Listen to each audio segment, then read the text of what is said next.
Welcome to Rouse's Point, or you should be welcoming me to Rouse's Point. What a good crowd. We'll have to come back here. Our guest tonight got started partway on the way to Plattsburgh, so they have now joined us. We knew where we were anyhow. Welcome. The Historical Society is in the middle of its membership campaign, and any of you who are not members, we encourage you to join. There are some folders like this we'd like you to pick up in the back before you leave, and I or Helen Allen, our secretary, will be very happy to take your money and take your application. In many ways, sometimes the application is as important as the money, because many of the grants we're able to get are based on the fact that we have a certain number of membership. So we even take people who aren't very active in the Historical Society, simply because we need the names. Pete, do you have anything you want to add? Our membership chair. Okay. Just let's get some of the members. Good. Helen, do you want to say anything about the museum display? Just that I think everybody knows from North Country Notes that we will be opening a new exhibition on the 10th of June. It's called The Original People, Native Americans in the Champlain Valley. And I hope everybody will be able to come.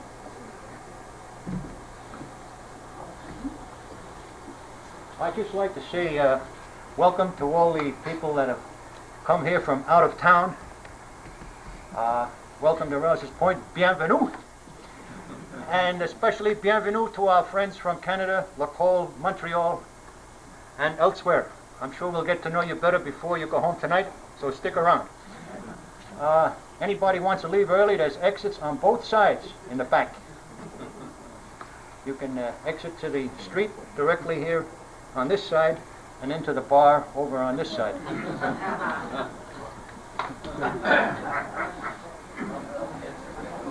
Lois Sheets is our program chair this year, and she'll tell you about next month and introduce the speakers.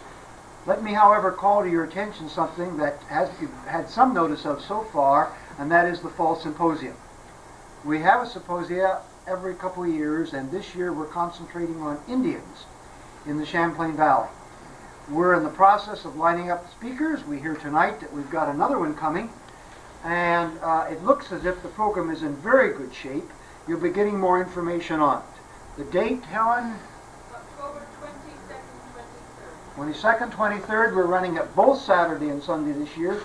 All day Saturday and Sunday morning, a little bit longer than usual, and we think we're getting a very nice program. You certainly don't have to come for every part of it, but we'd like you to plan on some of it. Lois?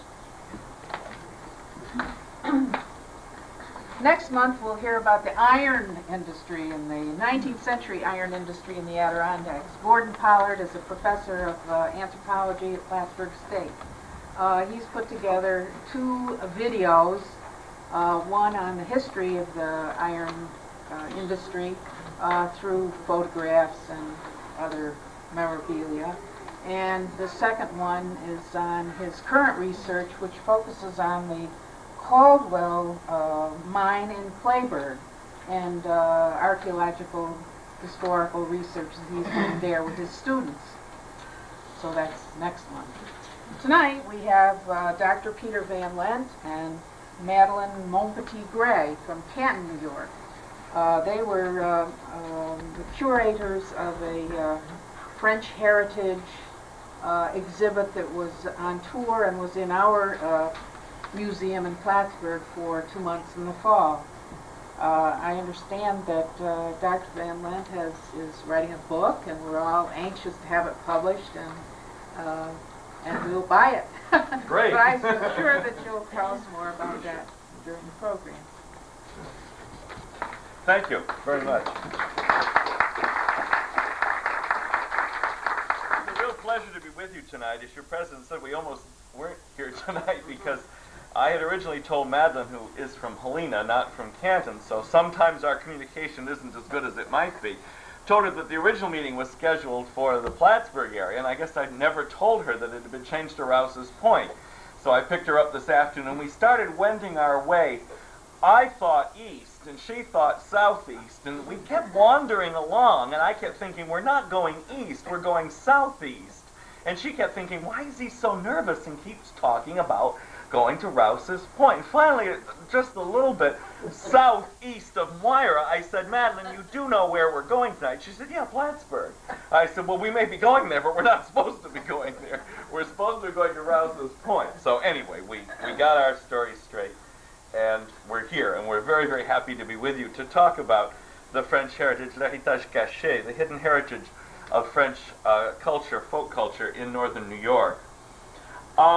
About 2 years ago, when Madeline and I just received word that we had gotten grant funding from the Federal National Endowment of the Arts and also from NISCA, from the New York State Council on the Arts, we realized that this project was going to take place. And we had called it the Hidden Heritage, and we sat together over a cup of coffee and kind of looked at each other and said, how hidden do you suppose this heritage is? Do you think there really is something out there that we can find that would make a good book and a good museum exhibition about the folk heritage of the French Americans in northern New York? Well, what we found was an immense amount of material, more than we could handle in 1 year or 10 years, or really indeed throughout a professional lifetime. Madeline and I spent over a year in the field collecting things we could have easily spent the rest of our lives doing. The North Country French heritage is a wonderful gem of a thing. It's something which we're just so pleased finally people got a chance to see and that we got a chance to work with. There are some aspects to it that make us feel a little sad, which we'll tell you about. But I think the overriding thing that we came away from is that these people, the French people among us, having a hidden, perhaps, heritage, but nonetheless a heritage which has made a very, very strong impression on the North Country.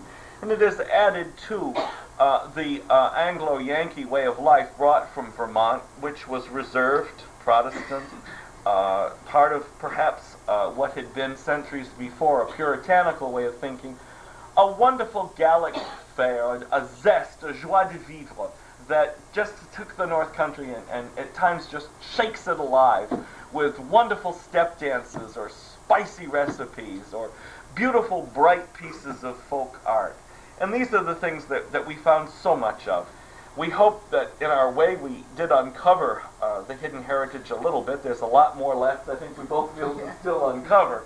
We'll be working on it hopefully with more funding in the future. The book is in the hands of the printer, and believe it or not, a May 1st printer's deadline gives you an October 1st book. So, I don't know what they do all those months, but anyway, that's up to them to worry about. Anyway, October 1st, the book will be available, and you'll, in your newsletter and so forth, be reading about its availability. And it's called L'Héritage Caché, the Hidden Heritage of Folk French Culture in Northern New York. Our presentation tonight has 3 parts. First of all, I would like to talk to you in more general terms about what we discovered. What are the things that are particular to North Country Frenchness? How is being a North Country French American different from being an Irish American or an Italian American or a Yankee American? Second of all, Madeline would like to share with you some slides from our exhibition and from several of the other projects that are going on in the North Country. And then finally, we'll both end up telling you a few ghost stories and tall tales and wild stories and try and scare you so the ride home isn't quite as secure as you might think it would be. In any case, moving into some of the more general observations that we made, myself after nearly 15 years of work on the North Country's French population, and Madeline after really almost a lifetime of having lived the French-American heritage in northern New York, and many, many years, more than she perhaps would care to have me say, of collecting and dealing in antiques of French-American and French-Canadian origin. What did we find now? Well, I think there are 2 very, very important things that we have to keep in mind whenever we're dealing with French people on this continent, be they Quebecers, be they French Ontarians, be they French Manitobans, be they New England French or North Country, New York French, or Cajuns in Louisiana, or even Midwest French along the rivers in Missouri. And that is that there are two time periods, really, in which we discuss the French presence here. One of them is, of course, the very early period when this part of New York State, as well as the area around Canton and Helena, was actually part of New France. It was part of France's enormous North American empire. We have then to understand that this was the original reason for the French fact in North America. The French settled this area before English people did. And when their right to a heritage, their right to a language on this continent is put into question, it shouldn't be. In many cases, my friends, they were here first. They have a right to their language heritage. They have a right to their cultural heritage. And so I think we must understand that the French presence here is not something added on. It's not something that came in with an immigrant sort of flow. It is something that dates back to the very earliest period of this part of our state. And if anyone ever questions the French fact, they should understand that they were here first. The second important fact, I think, to remember whenever you're discussing French North Americans is that for almost all of these people, with the exception of the small and actually ephemeral colony in the Cape Vincent area in New York, and perhaps some of the Creole culture in Louisiana, there is one single lifestyle which is behind almost all of French North American culture. One single lifestyle. And it is what I call the habitant lifestyle. Habitant, or habitant as it's known in English, terrible pronunciation, refers to a particular style of life in which people were agriculturally based, had rudimentary, if any, education, were devoutly Roman Catholic in their religious orientation, were extremely devoted to the family, and were very, very committed to preserving the French language on this continent.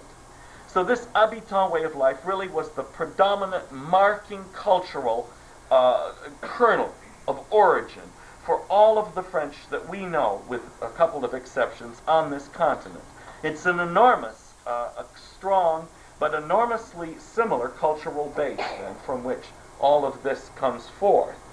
Now, this does not mean, because, first of all, that there was a French presence on our continent for a long time, and that it justifies the sustaining of a French presence. It doesn't mean because one lifestyle lies behind most of the other colonies of Frenchness that we find in North America, that necessarily that this type of lifestyle that we're talking about really was monolithic, or that it never changed, that it preserved perfectly Frenchness. It changed, it evolved. It was here 200, 300 years ago. Therefore, while it has many, many Gallic features to it, and it is recognizably French, and no one would say, well, gee, maybe they're Italian after all, or aren't they really German? They're French, no one's questioning that. But their way of life, the habitant way of life, was a response to North America and to the demands of life in North America. And precisely the demands to being rural, being Catholic, being French-speaking in North America.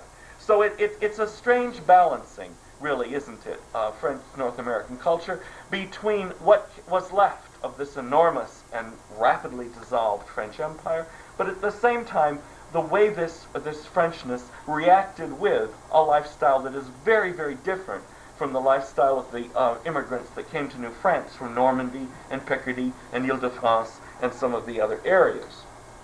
So, keeping these two balancing acts in mind of French heritage and North America, response to North America, what did we find? Well, we found several things. We found, first of all, that the agricultural imprint, the love of the land, a feeling for the land in both of its senses, soil that you plant beans in, soil that you plant peas in, soil that you feel in your fingers and between your toes, soil that's hard as a rock in January, which maybe is oozy at our time of the year, but soil that delivers in the short time that it can an enormous fertility.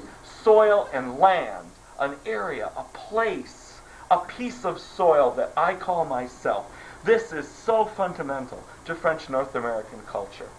If Madeline will forgive me, I'll tell a little story on her.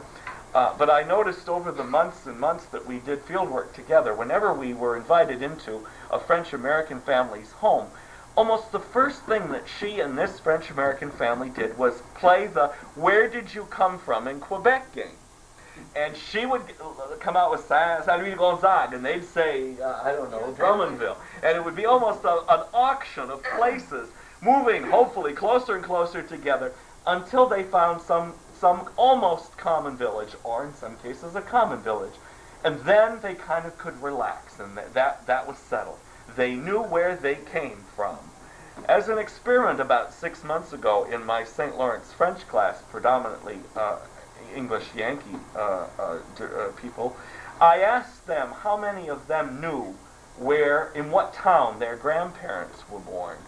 And it was a very low, I think maybe 30% of them could tell me the towns or the villages in which their grandparents were born. I think if I were to ask North Country French Americans that, without exception, they would know. And they would not only know where their grandparents were born, but where all the other members of their family were born, and where they all came from back in Quebec. So land, drawing from a piece of earth, and I include soil in that very much, comes this wonderful feeling of this is me, this is North America, no matter how far I am from Saint-Louis de Gonzague, a part of me, a part of my identity, my definition of me, moi, comes from this land. Curiously, this ideal, even though much of the population now of Quebec itself lives in an urban or a suburban area, this ideal of agriculture and the land and nature and fields and growing is still so strong. Gilles Vigneault, one of the very popular singers in Quebec of this decade and of earlier decades, always uses the agricultural imagery. He sings of sowing seeds and reaping harvests. And about 2 weeks ago, I was at a world represented international conference on Francophone studies in Montreal. And a very, very prominent French woman novelist, Annie Baer, was there to present her latest novel, brand new novel, hot off the press. Still smell the ink, okay? I wonder if it took her 5 months to get into print. Anyway, can you read the title of it? Do you recognize what the title of that book is? Le Premier Jardin, The First Garden. So the latest book off the press in Quebec still deals with the concept of a garden. And not only is it a garden, but it's the first garden. So I think you can understand how vitally important the concept of land and agriculture is to these people.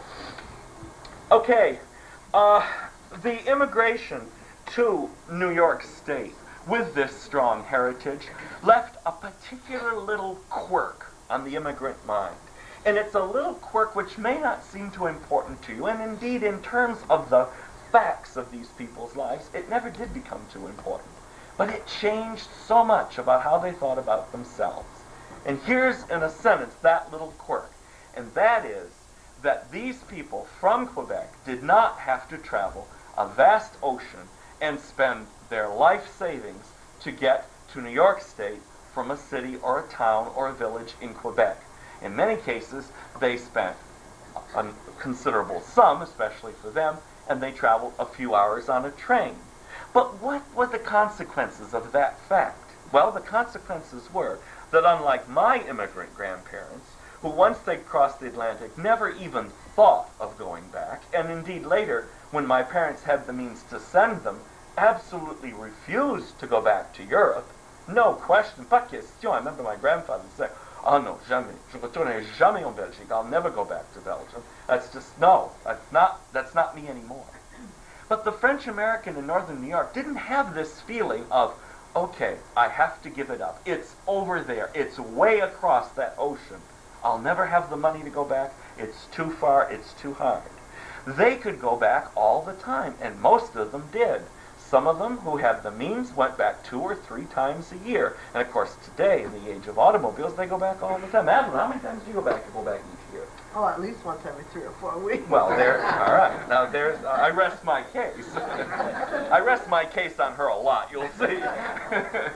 But the point is that, all right, now, what is the little bargain then that you make with fate when you're a French-American immigrant or when you're a Belgian immigrant? Okay, let's talk about the little bargain that my grandfather made with fate. He said, okay, I will never go back. We're going to the northeastern part of the United States. It's predominantly English-speaking. I will give up Belgium. I will give up my Belgian heritage. I will give up my French language. I will learn English. It is the price I will pay to have the economic advantages for myself and the cultural and educational advantages for my children of coming to the United States. I will pay that price. That is my bargain with fate. But that bargain wasn't made by the French Americans. They said, well, maybe we go down and earn lots of money in the States, but it only be for a few years. We go back. We can go back. And this dream is kept alive so often. We can go back. We can buy the old family farm back. Or we'll pay the mortgage on Uncle Telesval's farm and we'll have that. We'll go back and retire in Quebec. For that reason, we mustn't lose our language. We mustn't forget how to bake a tourtière at Christmas. We mustn't lose our religion, because someday we'll go back. Now, how many of them really did go back permanently? A tiny, tiny percentage. It isn't even demographically significant. But what is so significant about the North Country heritage is that dream, that ideal, that promise that they made with faith that they might go back, kept the heritage hidden, but nonetheless very much alive. Whereas for my grandfather, pas question. When he gave up and left Belgium, he left Europe. And he was willing to do that. But so many French Americans didn't. They kept this idea. It only be for a few years. In fact, for most of them, it's been for generations. Okay, another thing that we found, despite so much that's said about the disintegration of culture and of the family in our culture, is that in many cases French-American families, not perhaps consciously or even perhaps at the choice level, but simply because it was the context in which they were brought up, have kept a very, very strong feeling of my family is basically the other people in my life. So a strong importance of the family. And I love to use the example of two neighbors of mine in the last 10 years who had 25th wedding anniversaries. One of them is an Anglo family, Vermont, Protestant, Yankee stock named Huntington, and they had their 21st wedding anniversary. And we were invited to it, and we went. And all the neighbors were there, and all their colleagues were there, and all the medical people, because Mrs. Huntington's a nurse, were there. And the people from their country club were there. And yes, there was a family member or two, but even their kids' parents were there. And it was a real community turning out for the 25th wedding anniversary. In contrast, across the street from us, about 7 years ago, André Gagnon had his and his wife Marie's 25th wedding anniversary. We were not invited. Almost no one was invited except the family. It was essentially a family event. And I think this is an important thing. The crystallization of les autres, the others in your life, if you are French American, to a greater degree is my family. When you need to borrow a tool, if you're French American, you don't think of going across the street. I'll call my brother, or my father will have one. If you're going to celebrate something, if you're in trouble, it is usually to your family that you turn. Whereas in Yankee Protestant culture, it is more to your neighbors or to your friends that you might turn for help or for company in a celebration. Madeline doesn't like this part of my talk, but I always give it anyway, because I do a lot of things she doesn't like. That's kind of our little deal with each other. But I think another very important thing that one must understand that makes French Americans different, and which has created really in our midst a hidden heritage, is that coming from the mainstream of French culture as they originally did, being in many cases sent to North America because they represented the best people from their parishes, it was not uncommon even for an illiterate peasant boy. In order to be allowed to immigrate to New France, he had to bring a letter from his parish priest saying, Jean is a good boy, he comes to church, he's never been in trouble, he doesn't have children we don't talk about, all this kind of thing. A good boy. How different, how totally different was the mentality of the original English settlers. We all know from the experiences of New England with the Pilgrims, the Puritans, and Roger Williams' people. We also know from Australia that England's policy towards its colony was to use them as a dumping ground for the social and the moral misfits. They didn't know what to do with these Pilgrims. They made it convenient for them to go off to New England. Likewise with the Puritans. Of course, we know Australia was essentially peopled by convicts. These were people that had no place in the moral system or the legal system of England. Shipped them off to Australia. France didn't have that policy at all. They wanted New France to be a model example, the best extension of French culture as it was known in the 17th and 18th century in France in the New World. Now, what is the heritage there as one regards tradition? In the Yankee English settlements, these people were not mainstream Englishers. They were the people that thought differently, that thought new thoughts, that looked constantly for the new ways to do things.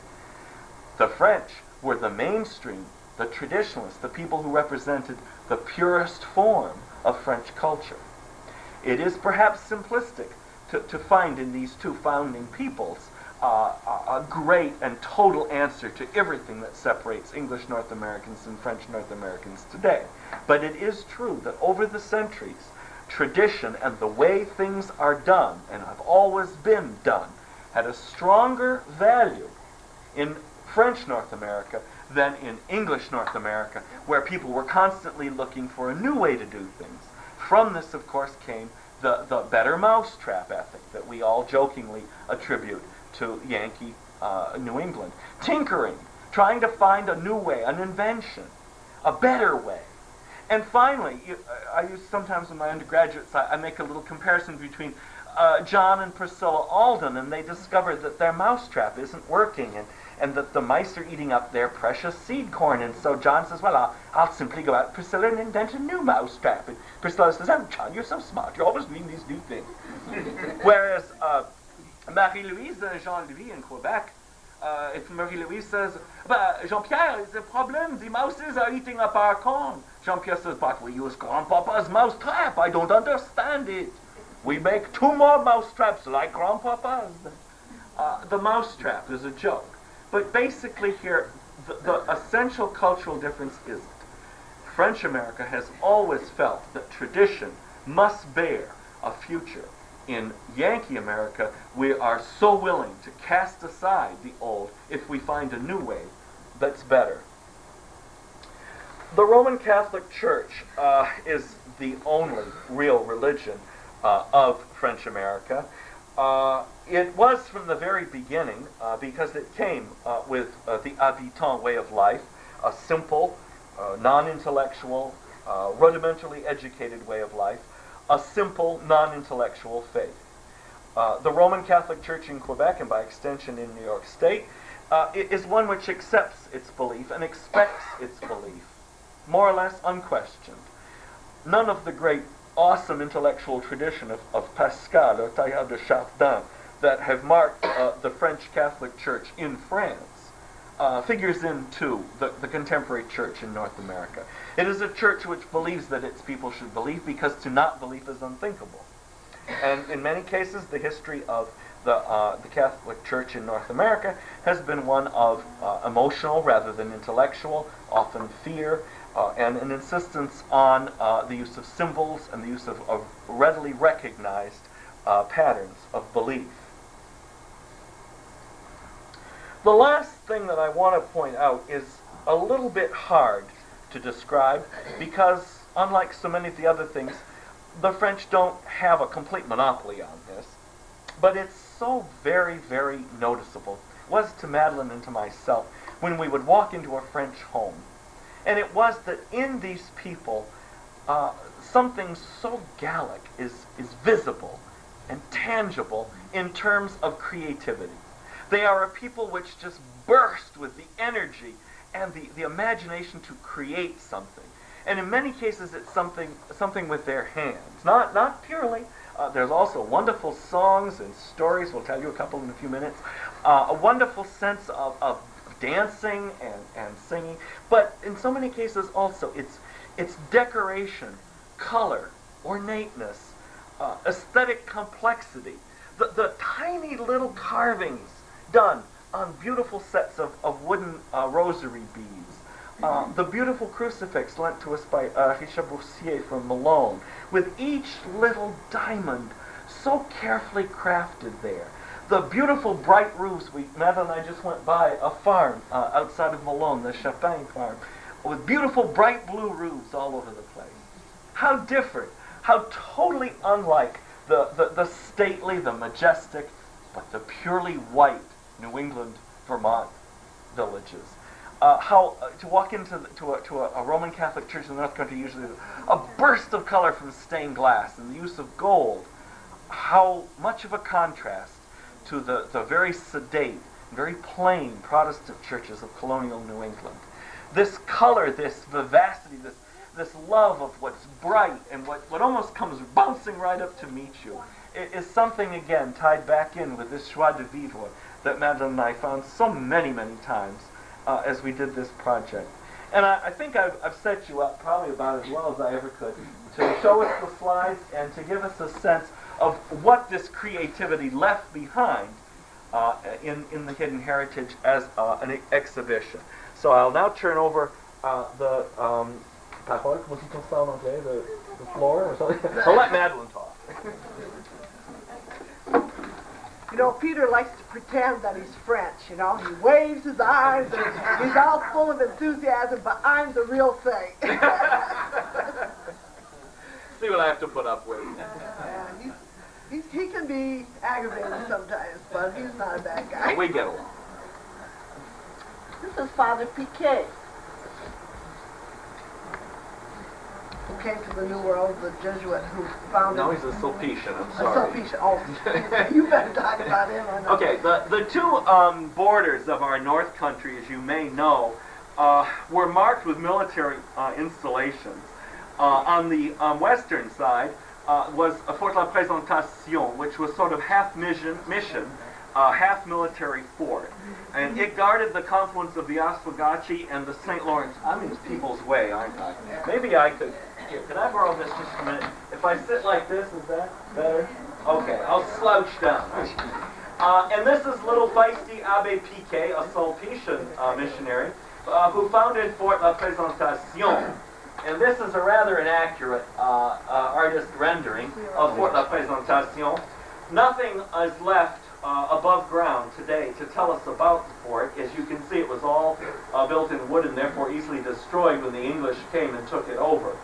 However, we are now able to still see one of the ceremonial banners that was made by the nuns in Montreal for Father Piquet's little mission.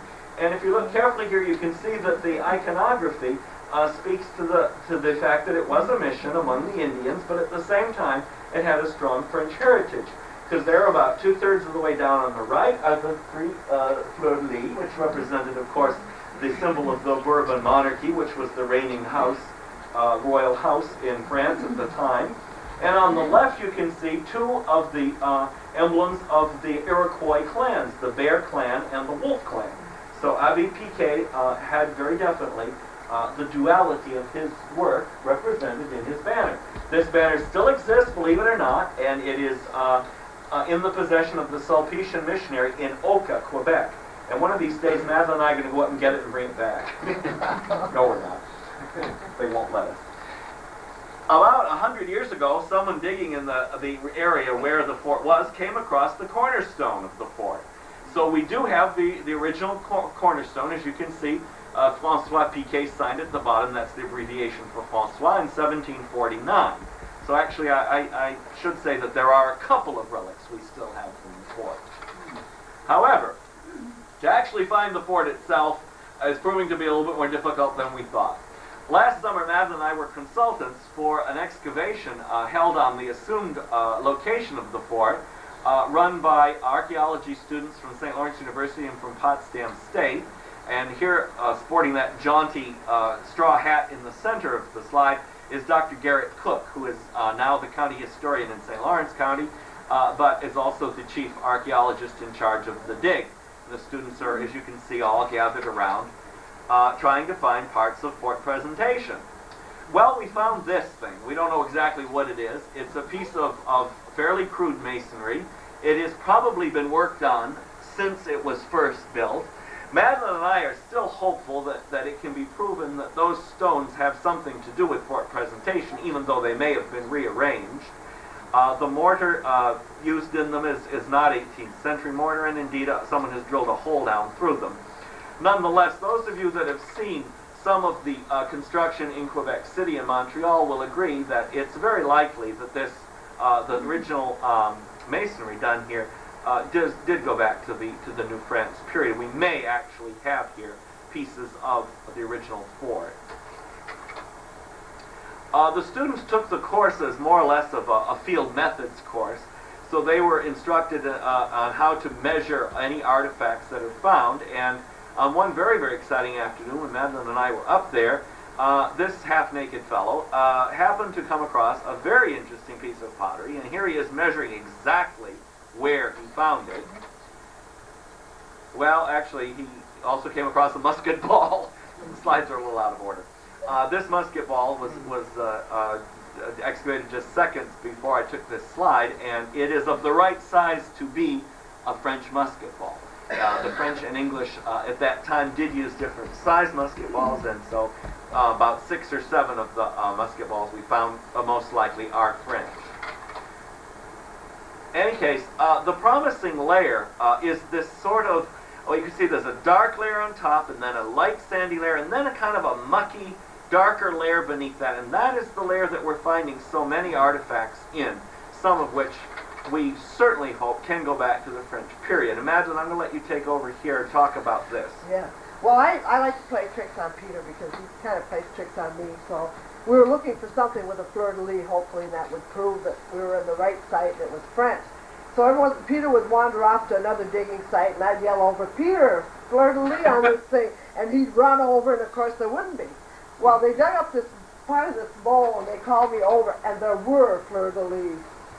Right, so it was the little girl who called fleur-de-lis, and I didn't believe her. So I said, "A bowl with fleur-de-lis." "Oh, go on." He said, "Shut up, don't tell me that anymore." And it really was. But we haven't been able to find the origin of it or which company made it. Unfortunately, Point out where the fleur-de-lis are on there, Madeline. It's a little hard to see. There's one right there. Yeah. Each of the points of the two entwangled squares has a fleur-de-lis I think on they've it. reconstructed practically the whole bowl. Well, we have, as you can see, we've got a goodly piece of it.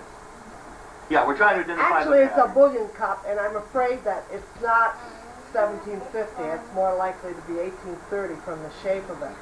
But anyway, we're hoping to find where it came from eventually. This is St. Regis Church. No, it's Oh, is that St. Mary's. That's St. Mary's one. I can't You're doing see a great very well. job tonight, Madeline. I haven't had anything to drink either.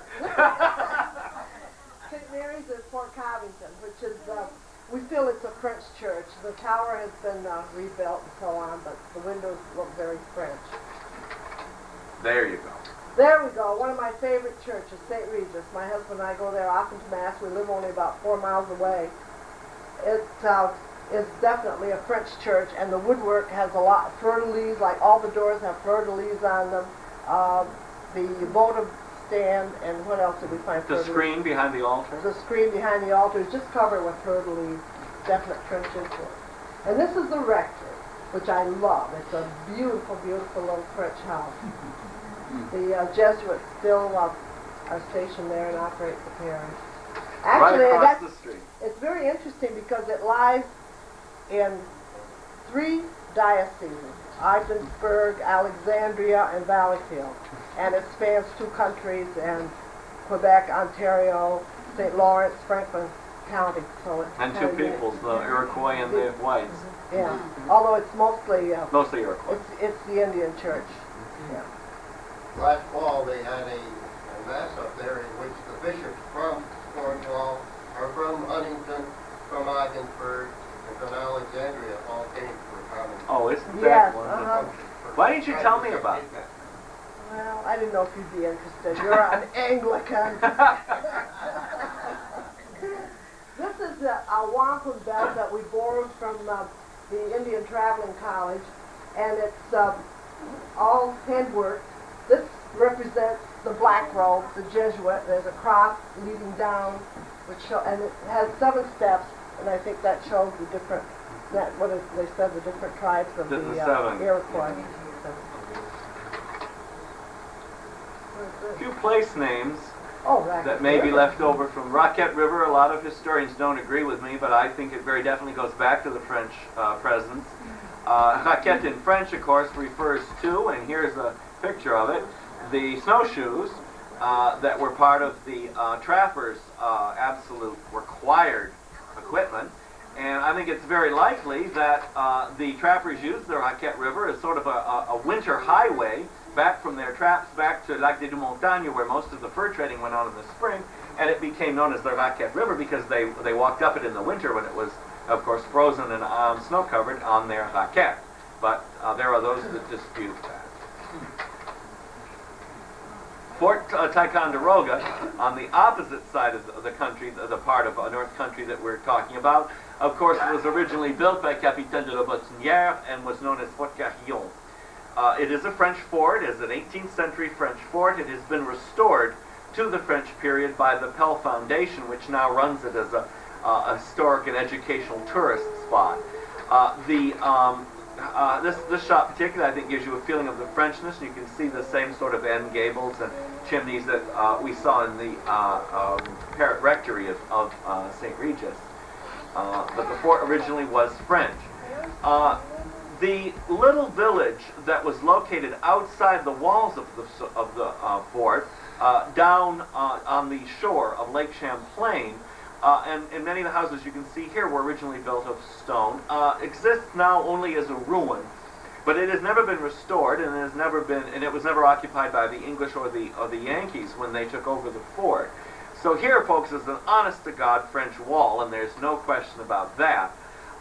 The people that lived in the village, of course, were people that tradespeople and people that serviced the fort in terms of, perhaps the people who did the iron work and shoed the horses, and the bakers and people like that supplied the officers and the soldiers in the fort with various sorts of services, lived in the little French village.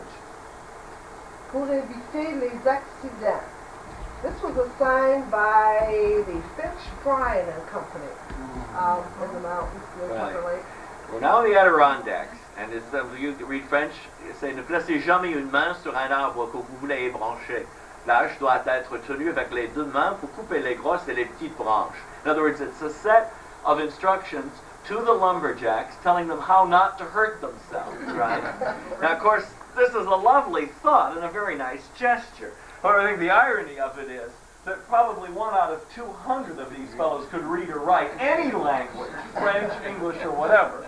So the chances that many French Canadian and French American fingers were saved by this sign, I think, is probably pretty slight.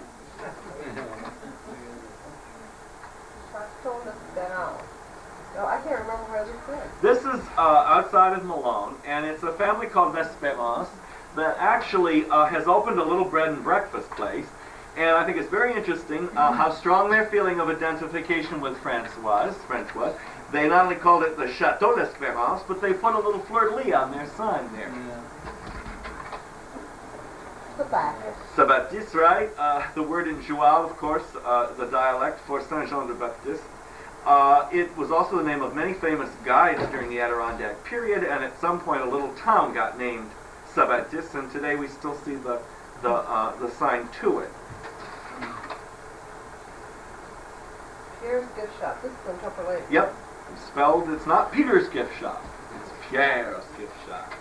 And Denis Market, spelled the French way with only 1 N. La Valley's Woodshed. The valley has been anglicized in its spelling, but it's still called La Valley's Woodshed. Shows still the conscious preservation of French words in names.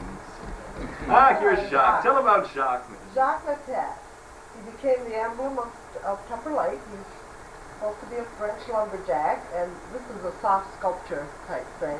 And he sits in a restaurant in Tupper Lake, and people can sit with him and have their picture taken with him.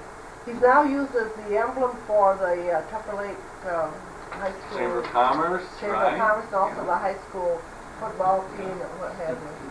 Here were two more representations of him: a crochet Jacques doll, done by, a lady in Tupper Lake, and the Lumberjacks, one of the athletic teams in Tupper Lake called the Lumberjacks, and this student did a different sort of interpretation, kind of a mean, aggressive, growly sort of Jacques on his athletic shirt. Two examples of folk expression of Jacques. Well, this is the plywood figure of Jacques, and you can put your face in the opening and have your picture taken as Jacques Attay. Lumberjack, yeah, this is There's Jacques. hanging Now out. that's very much different from the upper Midwest version of lumberjacks, who are always, of course, Nordic, blonde, and very Scandinavian looking. You would never think this fellow was Swedish in a minute, would you? He's obviously French, from his toque to his full beard and his dark complexion. Of course, his rugged, handsome, good looks, right, Madeline? Of course. Of course. Oh, this is the, well, it's of course an anvil and a bird. It's actually a match holder, a toothpick holder. It was hand carved. It's in the original color. And I found it in Messina. Well, a lady from Messina gave it to me, but it came from Quebec. Very, very French. Interesting work ethic there represented in the anvil. The bird isn't sitting on a stump. He's sitting on something that symbolizes work. And yet it's a bird there. This is from St. Regis, and it was done by the native people many years ago. We found it in the attic of St. Regis Rectory. Does that one have fleur-de-lis? I don't know. One of them does. I don't know. The photographer didn't get the ones with the fleur-de-lis. Yeah, but the Sacred Heart, the French interpretation of the Sacred Heart, they're lovely, very lovely. This is a lure. Yeah. It's this is thanks to Helen Allen. It's from Plattsburgh. Thanks to the Historical Association. Yes. It was I on think loan it's from Rouse's Point, actually. Wasn't it originally Helen? Yeah. That was in the But the French word lure, of course, they didn't say bait. They said lure. It's bait, yeah. That word's related to our English word to lure someone into your clutches, of course. Lure. So it's a little bait box. Oh, that's a piece of catalan, hand woven. They use them for rugs on the floor and also at times for bed covering. But that shows the arrow motif, which is the French sort of adopted from the Native Americans, we think. There's many people think so, yeah. You see it quite a bit in the And on the ceinture fléchée, too, what part of the traditional dress of a French-Canadian male is a very bright, hand-woven, sort of a belt, a belt around his waist, and it will have the fléchée, the arrow pattern on it. Well, this is a wonderful quilt. I believe it's in Shelburne Shelburne Museum. yeah. It has fleur-de-lis all around it, and it was But it came from done northern by New York. It's came not from a northern Vermont New York, and it was done piece. by a French person. Well, this is a painting by a lady in Tupper Lake, Lucille Martin Toy, and we had a great time with her. She liked me real well. You had a great time with She it. wasn't quite sure she would accept Peter, but well, I found out that she came from Saint-Martin, which is not too Saint-Martin, I believe you say it, not too far from Saint-Louis-Gonzague, where my dad immigrated from. So we had a lot in common. Now, see, what did I tell you? But this Belgian, she wasn't quite sure. No, she didn't like my French either. She didn't like his no. French. But she was a wonderful person, and she Still is. She still is. Kill her off, Madeline. Well, let's trust to fate. This was the first painting she did. One night she decided to start painting, and she didn't have any canvas, so she took an old window shade, and she painted this scene. She and her husband had been to Quebec, and she painted this scene from memory. Supposed to be the St. Lawrence River, and she had a boat in here, but she said it was awfully big for the river, so she painted it out. And the next day her husband saw it and he said, "Oh, you sank the boat." This is a little piece of, it's like a piece of hooked rod. And I found that in Messina, but it comes from Huntingdon. according to, I can just barely make it out on the back. It's a sugaring scene and it looks very Quebec. This is called a bahu. It's in kind of rough shape because it's been around since about 1750. So it's been handled a lot. And they were called bahus. They were brides' boxes. They brought their few meager possessions in that when they got married. And we found it in northern New York, near Malone, in fact. We're not sure if it has been here since 1800 or whether somebody brought it over within the Now, last... see, if they had a better mousetrap, the mouse wouldn't have gnawed his way into the bahu, Madeline. I don't like that concept. I know you don't. It makes us sound like a bunch of dummies. Traditionalists. How large is that? Is that like a cedar chest? No, it's tiny. It's about this long, about this big around. It's cylindrical. Yeah, it has the salmon color that they like to use. This is a sugar mold.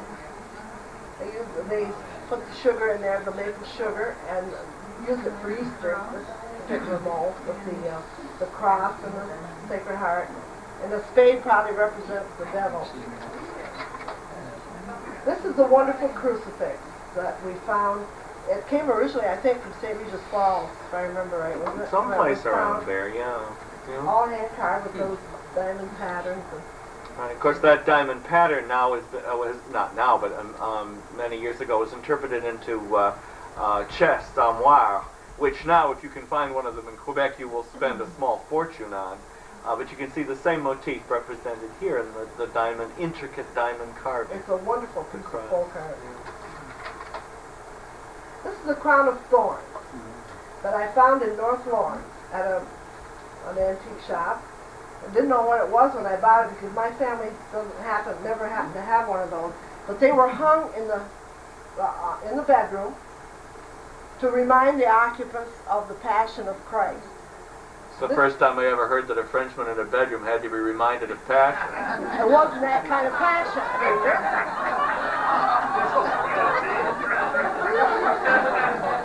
You're right.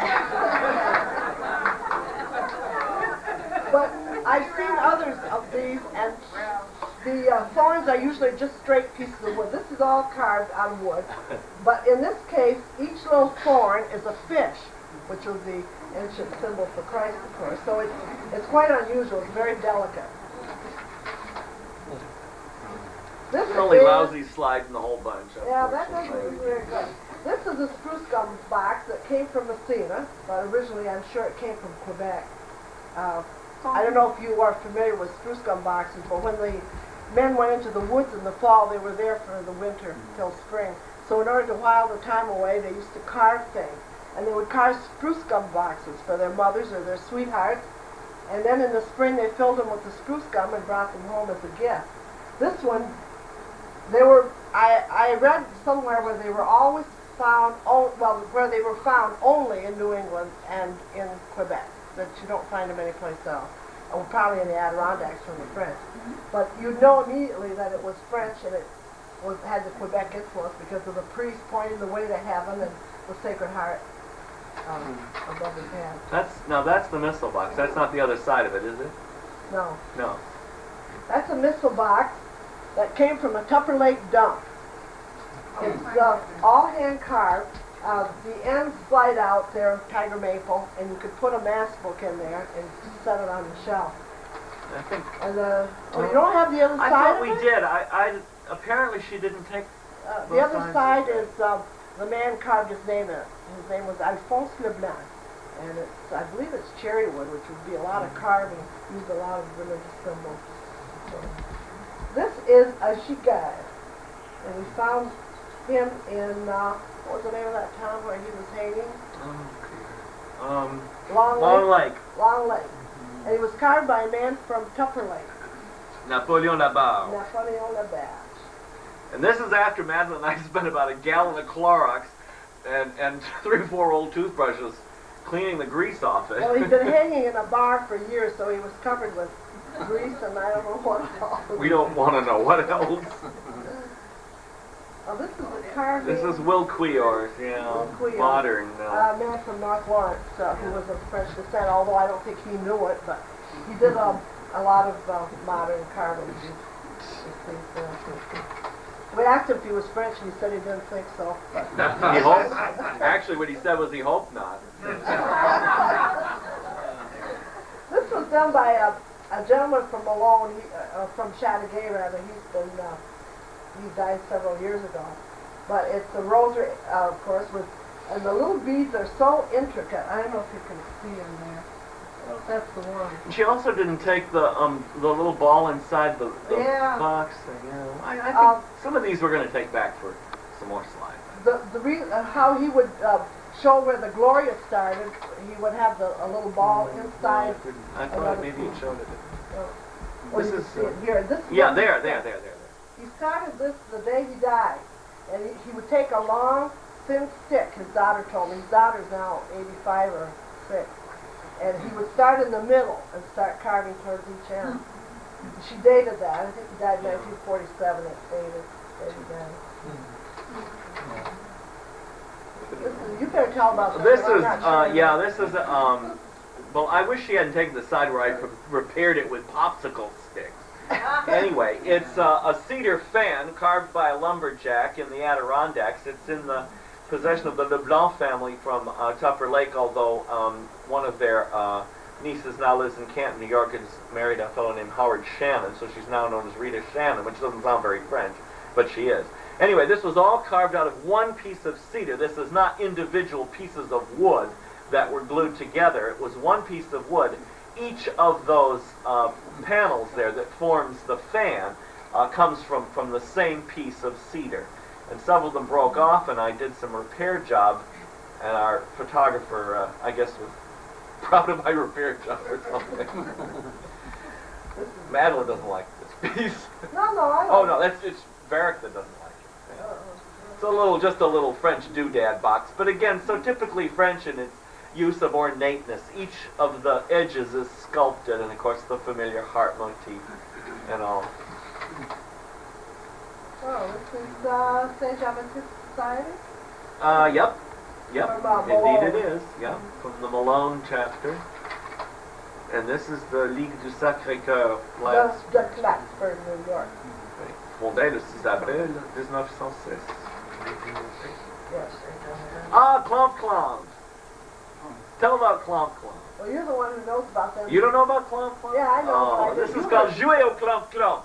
And apparently, in the French-American childhood, a lot of the children didn't have a lot of money. But one of the things that they did for fun was to get used evaporated milk cans. And if you know the way evaporated milk is opened with just the two little triangle things, there's still the two ends pretty well preserved. You put the evaporated milk can down on the ground. You take your shoe, if you're a kid, and you go whoop, like that. And if you stomp hard enough on it, the two ends of the can will come up and lock onto the sole of your shoe. And if you have one on each foot, they'll stand there like little mini stilts. But the main thing is it makes a really good noise when you walk down the street. You go, clomp, clomp, clomp, clomp, clomp. So this is how the French-American kids had fun. And they called it jouer au 15 ou jouer au clomp clomp.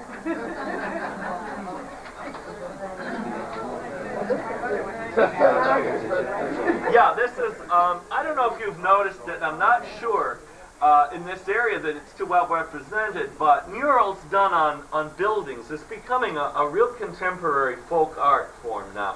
Seeing them more and more. And a French-American kid that I know is about 18 years old, a friend of my son's as a matter of fact, has done a couple of them on his family farm in Ogdensburg. And it's interesting, he picked things that are very close to North Country life, a snowmobile here, and, of course, a hockey player. And even though the slide's in backwards, like most of my slides, can you identify what team the hockey player is? Canadien, right. No Maple Leafs or no New York City teams for this fellow. He's French-American, but by God, that's the Canadien. This is Tupper Lake in the French Village, and I saw this interesting thing of leaving the ladder for the winter on the roof. If you've been to the restored parts of Montreal and Quebec City, you'll see that almost all the roofs have a permanently installed ladder on them. And of course it was to unclog the chimney or just to put out any problems that resulted with the fires in the chimney, Or if there was a little fire that had started on the roof, you climbed up the ladder and put it out. Now, I don't know. I can't guarantee you that this ladder on the roof here in French Village in Tupper Lake goes all the way back to that tradition, but it sure does look suspiciously French to me. Turquoise roof, again, the custom of Quebec of bright colored roofs, and sure enough, a French family lives in this house. Going all the way back really to New France when they formed their roofs out of the flattened olive oil cans that were imported from France. A piece of metal that big would be a very valuable thing in the early colonial period, so they actually used them for their roofs. And then they painted them these wonderful bright colors. Again, in contrast to the very subdued colors of New England, you see all kinds of bright colors used in houses all over the North Country. And I guarantee you that French people live in all of these houses. This house is particularly interesting to me. Now, I can't make you any promises about this, but it is located very close to the border in Louisville, and I have a very strong suspicion that that overhanging roof that you see there, which actually comes out beyond the living part of the house to form the porch, goes back to the French architectural feature. And if you'll bear with me, since you're all historically interested here, you can see an important thing. It is the only architectural form that the French Americans have given to the United States. Take with me this line of the roof coming out extending over the living part. Now, this is only on one side of this house. Imagine it on all four sides of the house, okay? Now, add another story to this house. Jack it up, one more story. Make these into huge, big white columns, and what have you got? The Southern Plantation, exactly. The Southern Plantation. And this is exactly how the Southern Plantation evolved. It evolved from this one-sided, single little French architectural feature of the overhanging roof that is an extension of the original roof line. So the Southern Plantation form, which evolved in Louisiana, which was of course French, is the only major contribution of an architectural form in the New World that came undisputedly from France. This house I drove by for 10 years, and it kept intriguing me by, again, that same thing. You see the extended roof, although there's a little bit of a change in the pitch there. But then on the other side, obviously the same thing, as you can see from the far right corner there. And I just knew that that house was French. And so I went and, well, there are Mohawks live in it now, and their name is Thornton, so that's not very French. But sure enough, when I looked back far enough, the house was built and added on to by a family called Jeanette. Undeniably French. And like so many of the houses that we see in the North Country, the large part here, which appears to be the major part of the house, was not the original house. This little L was the original cottage, and this large part was built on after the family had gotten prosperous enough to afford a bigger addition. And this here was the Jeanette family homestead. Tiny, I mean, it's just a little L. It's like one room. But here is the original house here with the overhanging roof forming the porch, and then the rest of the house, of course, was added on later. And the lines aren't French at all. The roof is wrong, but they still did do the little overhanging porch.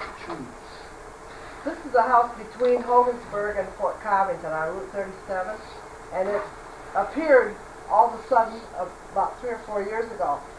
And we were really excited about that, and I was hoping that when I went knocking on the door that they would say they had some French blood.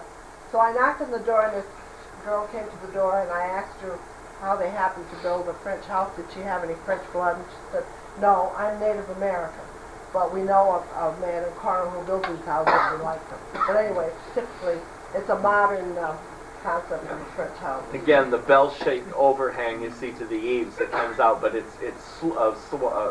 what am I trying to say, Madeline? Curves out. Mm-hmm. It's a beautiful A much exaggerated version of the sloping overhang of the Archambault house in Tupper Lake, built obviously to recall the French lines, but it's not an authentic old house, of course. This house. Maybe you can point to those little buggers there, man. Well, we've been going to Tupper Lake for weeks, and one day we just happened to look up and saw the band of fleur-de-lis on this house, which we had gone by. Well, parked the car next to about a dozen times. Yeah. And we still haven't found out who No, built or who put the fleur-de-lis on the house. We haven't had time to trace it, but No. clearly a conscious desire to identify with French America. I guess that's it. Do we have time for a couple of ghost stories or something? Oh, yes. Okay, good. The non-visual heritage of French culture in North America was one of the real delights that Madeline and I had. It took us a little longer, to be honest with you, to get people to tell us folk stories. Some of them felt that it was sort of foolish or childish. And some people said, oh, we didn't have time to fool around with that kind of thing. No, we don't do that. But bit by bit, as you get people's confidence, they'll tell you these stories. We found an amazingly rich tradition, especially in the scary genre. It seems that French Americans love to scare the hell out of each other and themselves and all. And the whole scary story of business becomes a very well-developed set of folklore in the North Country. There are house ghost stories, a lot of stories about ghosts. For example, a couple built a lodge near CV's Corners on the Cranberry Lake Road, and at some point the woman got rather angry at her husband and murdered him with a pair of scissors and buried him in the cellar. And she later sold the house to another couple, and they moved in. And one night, when they were sitting there, all of a sudden, the murdered man's ghost came right up through the floor. Right there. So they found his body, they went down and found the body, and dug it up and had a proper burial, and had the priest come and bless the house. And they never, ever had the man come up through the floor again. There is a house in Tupper Lake, and I've been promised by a gal who collects folklore there that she'll take me to this house someday. And in this house, in the mourning room, which also, by the way, was the dying room, because it was a small room set aside for momentous events in people's lives, like being born and dying. In this dying or mourning room, in one of the windows, there is a light, right, a pane of glass, and at certain times when you look through it, not all the time, but at certain times when you look through it, what you see through this glass is the past. Now, it's not like a television. You don't sit there watching the 19th century for half an hour. It's just a quick flash almost. You just suddenly see a 19th century image. And this woman tells me that looking through that light, she has seen a horse and buggy go by, a woman go by in a hoop skirt, and she saw her grandmother walk up to the front door of the house through that light. Now, you might wonder why that would be significant. Well, her mother had died 13 years, her grandmother had died 13 years before she walked up the front, walked to the house when she saw her through that pane of glass. So strange happenings then are part very much of these scary stories. A couple who were visiting relatives in Canada one day and had gone up with their horse and buggy noticed that as soon as they got there, the horse began to act very, very strangely. He was pawing the ground and almost trying to toss his harness off. He was very, very upset. Well, they tried to visit, but the horse was just driving everybody bananas. So they said, we've just got to get home. There's something wrong with the horse. Horse's name was Pierre. I don't know why his name was Pierre. Okay, he was. Anyway. But they got back in the horse and buggy and the horse, and they went home. And as soon as they got there, their Uncle Peter was found close to death and died shortly after they had returned home. And of course, Peter and Pierre, well, you got that. Halloween was a very, very different time in the French Adirondacks than it is now.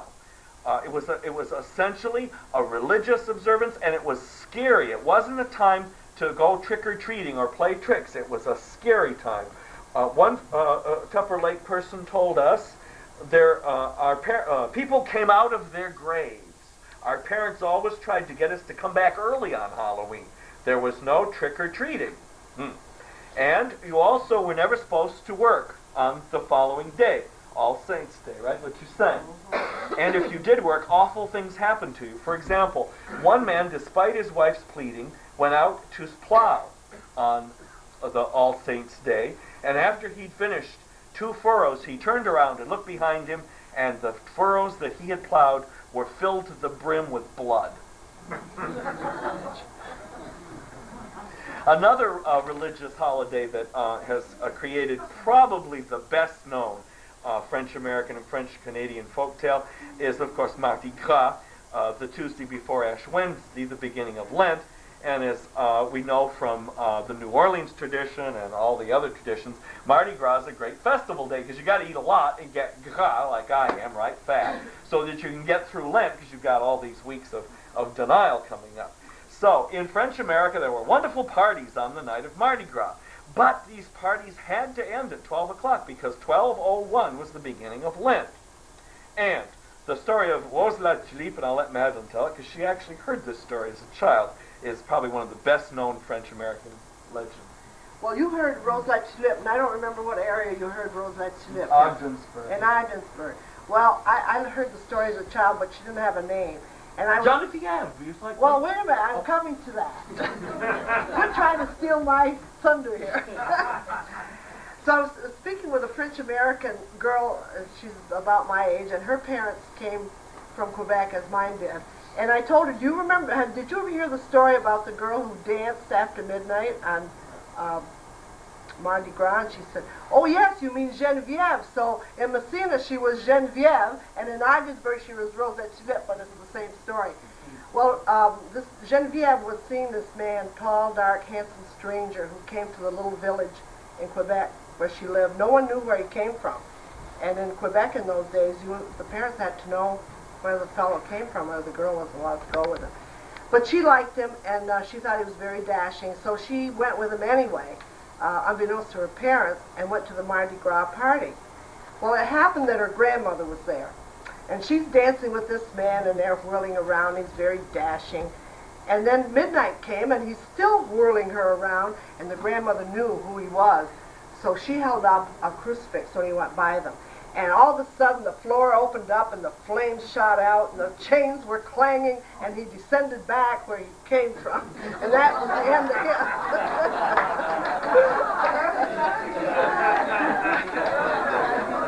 Where did he come from? Okay, we collected a lot of variations on the Rose la Tulipe story. In some versions, it was the grandfather who discovered that this tall, dark, handsome stranger was the devil. And the way he did it was to get him outside the building to walk on the snow. And either when he looked down to see what kind of footprints he left, he saw the cloven hoofs of the devil, or each time the stranger stepped down, he melted the snow all around. And there was a... And so he knew... well, you can laugh about it, but he exists. The devil? Oh, of course. Since I've gotten to know you, I've never doubted it. There are a lot of Rose la Tulipe stories, and there are a lot of Madeleine stories. There was a wonderful poem written by a fellow originally from Tupper Lake. He now lives in the Glens Falls area. He's in a nursing home, but his children live near there, so he's moved to be close to his children. And I'd like to read it to you. It's, again, a devil story. It's called... I'd like to tell you about the time I drank the devil under the table. It was quite a chore. In Joe's saloon one afternoon, I stopped for a glass of rum, when through the door and on the floor there staggered in a bum. He looked around with a leering frown. The bright lights made him blink. He says, I'm dry, and I think I'll die if I don't get a drink. I never boast, but I hope to roast, if what I say ain't true. I drink with all, both big and small, and they quit before I do. I'm willing to bet I've never met the man who'll outdrink me. If you think you're the guy, I'll give you a try. Just say what the bet will be. Well, that there gent looked quite well spent, like the tail end of a spree. So I says, I'm damned if I think that man can drink more drinks than me. And just for fun, the losing one will pay the bill that's due. And the one who wins can find the pins when the drinking bout is through. And someone there says, I'm fair and square, I'll start this drinking bee. If you buy me a beer, I'll volunteer to be the referee. So here's the rules, you drinking fools. Is everybody set? When I say go, you can start the show. If you cheat, you lose the bet. I'll start the race, you set the pace. You can make it fast or slow. You can drink what you please by twos or threes. If you lose, I'll let you know. We had a shot of brandy hot in a glass of Holland gin. We drank champagne and whiskey plain. He drank it with a grin. The referee was a sight to see. He couldn't stand the pace. The drinks came fast and he couldn't last, so someone else took his place. We drank some rye and wine that's dry, and a glass of beer or two. And he mixed the drink in the kitchen sink, and he called it Devil's Brew. Well, I drank that punch, but only once. That was enough for me. I couldn't walk, I couldn't talk, I couldn't even see. Says I, you mixed the brew and I drank with you. Now it's my turn to buy a drink so mild that a little child may drink it and not cry. When the smoke had cleared, he had disappeared. He couldn't stand the shock. There was no alcohol in that last highball, but holy water on the rock.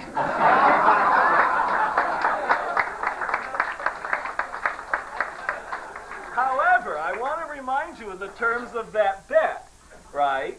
Whoever was left paid the bill. Now, who did not pay the bill? The devil. So, I think the devil may have had the last laugh, even if he also had the last drink. Most of you who know about North Country folklore have probably heard of the loup-garou, right? The fearsome, the werewolf figure, and he hovers all around in Adirondack lumberjack stories. The loup-garou is often a wolf, that's for sure. As a matter of fact, one of the favorite stories that we collected tells of a very beautiful woman who woke up in the middle of one night and her husband wasn't sleeping next to her. She was kind of concerned, but she thought perhaps he'd gone up to get a drink of water or something. And she didn't think anything very much until way off in the distance, she heard the loup-garou howling. And she said, oh, I hope Harry or whatever comes back to bed soon. And eventually, but he came back to bed after the howling had stopped. And this happened again another night. She woke up, Harry was gone. And she began to get very worried. Don't suppose my Harry is the loup-garou. So she went to visit her grandmother who lived off in the woods. And she said, what am I going to do, Grandma? I think my Harry's the werewolf. The grandmother says, well, the next time he's there, you try and find him. You take your scissors and you poke him in the nose. And if you can get him to bleed just one drop of blood and have it fall on the ground, he'll turn back into Harry and he'll never be the werewolf again. And this is what she did. She found Harry out there. She followed until she got Harry. And she went up with her sewing scissors and bonk, and he bled and he turned into Harry and said he was sorry, I guess. I don't know. Went back to bed. I've never been a werewolf. Okay.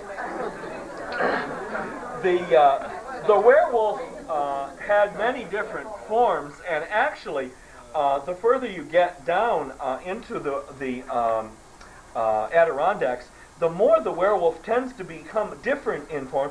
From, for example, some people say that it was just a ball of bright light that would go whoosh through the woods, and you'd see it every now and then. And sometimes it would follow you, and sometimes it would even come up in the in the form of a gray sort of spirity cloud. It would attach itself to one of your buggy wheels and whirl along with your buggy wheel for a while. And then eventually, if you went along fast enough, or if you crossed yourself with something, it might fall back and would spin back and back and back and back, and you could actually shake it.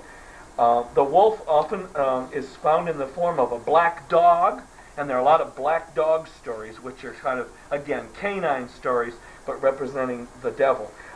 There is in the book quite a collection of the loup-garou stories. The folk literature chapter is quite long. Many other characters in the North Country are used as sort of guardians of the borders of life in various ways, designed to scare kids to stay inside a secure kind of zone. In Tupper Lake, for example, there was a legendary character called La Vieille Femme en Noir, the old lady in black. And she was supposedly a mean old thing all dressed in black with a big black veil, who lived on top of the wood piles of the oval dish factory there. And she had springs on her feet. And if little kids came anywhere near the wood, she would actually go spoink, spoink, spoink, right down the wood, right after the little kids. Scare the hell out of them, they'd run home. Well, obviously, this woman played more than just a colorful role in the life of these people. This story, this character was conjured up to scare the little kids from going and playing on the woodpile, which would, of course, be very dangerous. They had to try and keep the kids away from the woodpile, so they created the vieille femme noire. Spoink, spoink, spoink, and the little kids were out. Great. The bonhomme de 7 heures, another very, very famous character in the North Country. You had a bonhomme de 7 heures? Oh, yes. Tell about your bonhomme. Well, the bonhomme satire, we never knew exactly what he looked like, but in my mind's eye, I always saw him as the Jack Frost guy on the Jack Frost sugar. That's what he looked like to me, with the pointed hat and so on. And we were supposed to be in bed by 7 o'clock. Or else we had to go upstairs by 7. The bonhomme satire would be looking in the window, and something terrible would happen to us if he caught us up. I never did figure out what it was, but I used to believe it. Because you were always in bed by 7 heures. Not quite, but... Well, what was interesting, I talked to a lady from Malone. I hadn't heard too many bonhomme satire stories by then. And she said, oh, yes, she was very familiar with him, and she, too, didn't know what would happen if he caught you. But hers was the bonhomme retire. So I figured probably it was fast time. They were on daylight savings time. There's a wonderful description of a bonhomme de 7 heures that a woman from Cherubusco gave us. I'll see if I can find it here and read it to you. They called him in her family the Oatmeal Man. He was someone who kept tabs on you and insisted that you be in bed at 8 o'clock. This is the Wheatar one. It was a form of discipline. It worked. We were in bed on time. He was probably an old man like Santa Claus, another fictitious person, or like old men you would see wandering around dressed up heavily in lots of clothing, and went in all kinds of weather and all kinds of places, walking, ordinarily peeking in windows. He was always outside. We could even sense a smell outdoors when he was around. We would call him the Oatmeal Man, because at different times of the year you can sense different odors from the ground. Thawing, probably, or the sour soil from planting. That's what we called him, the Oatmeal Man. At times we could relate to one another that he smelled of oatmeal. We were fed oatmeal every morning on the farms for breakfast. Okay, I wanted to end up, if I can keep from crying, by reading you the afterwards from my book. This is getting kind of poignant because Madeline and I are only giving a couple more of these lectures, and indeed the project is pulling to an end, and I'm feeling a little nostalgic already for my hidden heritage, which is beginning to be part of my own personal history. But I thought I'd read you the afterward from it, just as a final word. Coming from a different ethnic background and believing in a faith that was distinct from the predominant Protestantism of their Yankee neighbors, French Americans in northern New York have made a vivacious contribution to an already legendary part of our state. However, the future survival of French folk culture in this area is far from certain. Already the use of the French language is restricted to those over 40, or to students diligently trying to twist their mouths around the unfamiliar French syllables. The television sitcom has replaced the tales of the bonhomme de 7 heures, or the vieille femme noire, which taught values of a traditional culture. The decades to come will tell if the current interest in one's roots is a true rebirth of ethnic consciousness, or merely a passing fad which spun off of a recent bestseller. Today, at this writing, the French heritage of northern New York is hidden and is able to be uncovered. In the future, it may be lost forever. Yet, it is to be hoped that on some frigid winter night, the Adirondack Mountains will resound once again with the howl of the loup-garou, or that on some fresh April morning, when the sun has finally regained some of its strength, it will warm once again the names of such people as Victor Martel or Cécile Brennan, who are two friends of ours that we lost during the project. They passed away, whose memories are inscribed in French on a tombstone. It is to be hoped that generations to come will know and remember that this region was once the home of a people who had a very different vision of North American life, a French vision. That they worked loved each other, and created in ways that were different from those of others, and that we ourselves are different and richer for having been their neighbors, their descendants, and their friends. Thank you very much.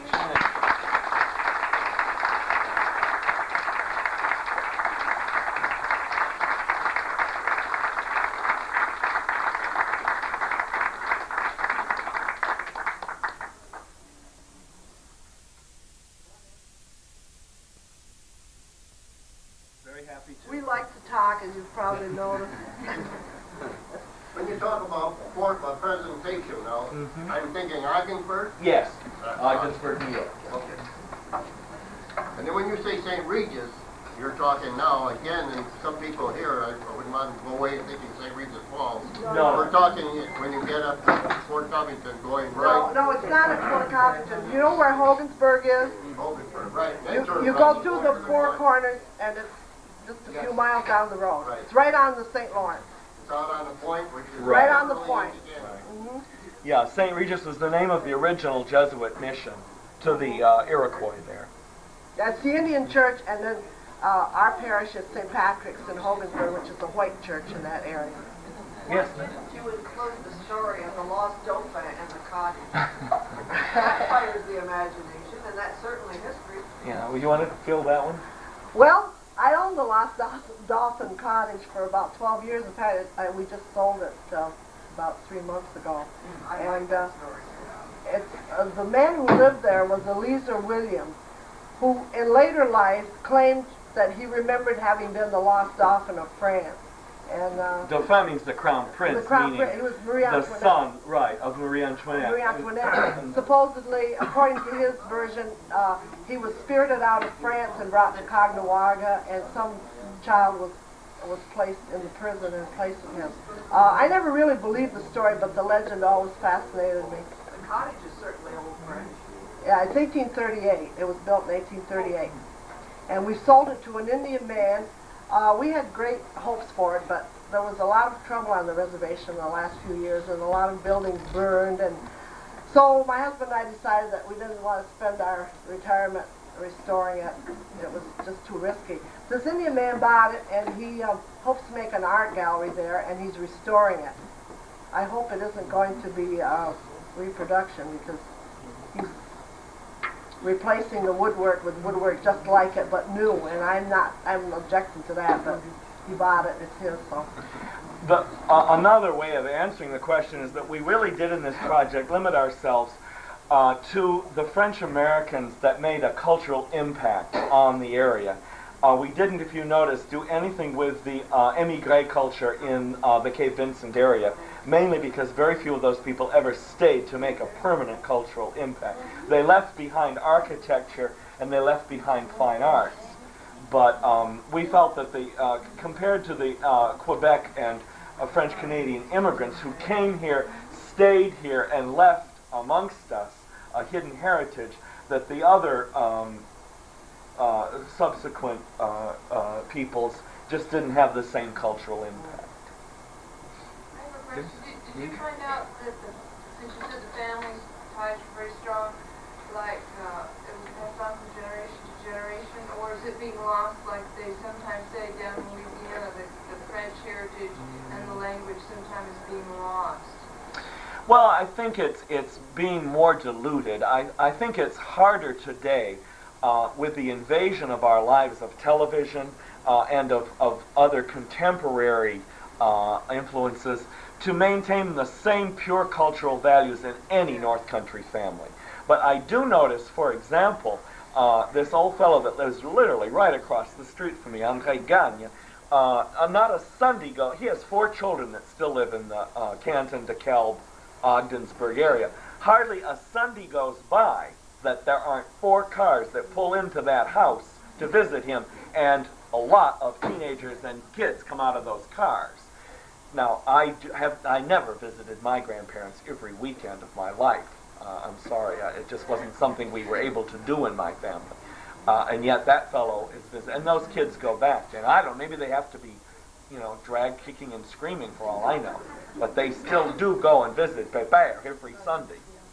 So I think I still go and visit my cousins. I have 29 first cousins in Valleyfield and Montreal, and I still feel very close to them. And when I go, I get hugs and kisses. And of course, I'm older. I don't know. My kids still have. And what about your boy? My boys don't speak French. I have 4 sons. They don't speak French. No, maybe a little, but they have. Joe does a little. They have a very strong sense of family. If anyone dies over there, even though it's maybe a second cousin, they try to go to the wake, which I think is rather unusual for young people today. They have a strong sense of family, I think. I think if you were to do a family incident analysis, much as I did with the 25th wedding anniversary, you would still find, even among teenagers today, a more conscious sense of family identification among French-American teenagers than you would in pure Yankee. Yes? You said that the French were the first settlers here. Were there other events that brought waves of French down here, like the end of the Revolutionary War, the Industrial Revolution? Well, the Industrial Revolution brought some of them, of course, to work in Alcoa and to work in the silk mill in Ogdensburg and Ballard Mill in Malone. Mostly, however, the northern New York Francophones came from French Canada to this area to farm and to work in the lumber camps of the Adirondacks. This is the really big difference between northern New York French Americans and the Cohoes Albany French Americans and the New England French Americans, where very few of them came to farm or to lumber. They came to work in the mills. And as a result, we've ended up with 2 very different populations. The North Country farming Francophones, for example, have become really old dynasty families in the North Country. They found a very easy path to social acceptability. Some of them, after 2 generations, were very wealthy and very prosperous. I count among my students at St. Lawrence University, often many of the grandchildren of this farming class of French Americans. They're getting excellent education. In some cases, their parents have excellent education. A fellow who just graduated from St. Lawrence, his father has a master's degree, teaches French and coaches hockey. I mean, they found a much quicker path to what we consider prosperous social acceptance in American society than did many of the mill class French Americans who settled in Lowell or Pawtucket or Worcester or Manchester, who have had a harder time per capita breaking into the middle class. And did the farmers come before the mill workers? Yes. At Messina, the very first settlers were French Canadians. They were lumberjacks. You don't read about that too much in most history books, but it's a fact. The Fauché family in Messina came in the early 1800s to Messina. And then the Yankees from New England came over. And it was an earlier migration to the North Country than to many of the industrial towns in New England. When Alcoa, Messina was primarily a farming community until Alcoa came in 1902. And the great influx of French Canadians to Messina came in 1926 to work at Alcoa. And they built a whole street of houses for the French who came over at that time. Did you run across anything on refugees from the Papineau Rebellion? Oh, the Canadiens. Yes. More in this area than over in the Adirondacks or along the St. Lawrence River. Yes, that's true. There's a whole souche of French people in this area who fled the 1837 rebellion. And of course, the very famous French-American song, Le Canadien Errant, is written about a northern New Yorker who cannot go back to Quebec, and he sings the song to this stream that flows north over the border. And the stream, the water, has to carry his message back to his family and his loved ones, because the stream can go back across the border, which he can't. And so he sings this beautiful, beautiful song. I don't have any voice left at all, but I wouldn't even sing if I did. My mother always got teary-eyed when she heard that song, even though she was only 50 miles from where she came from. But that Canadien always made her very Why don't you emotional. sing it for us? Are you kidding? Everybody would leave. Thank you again. There are some effects.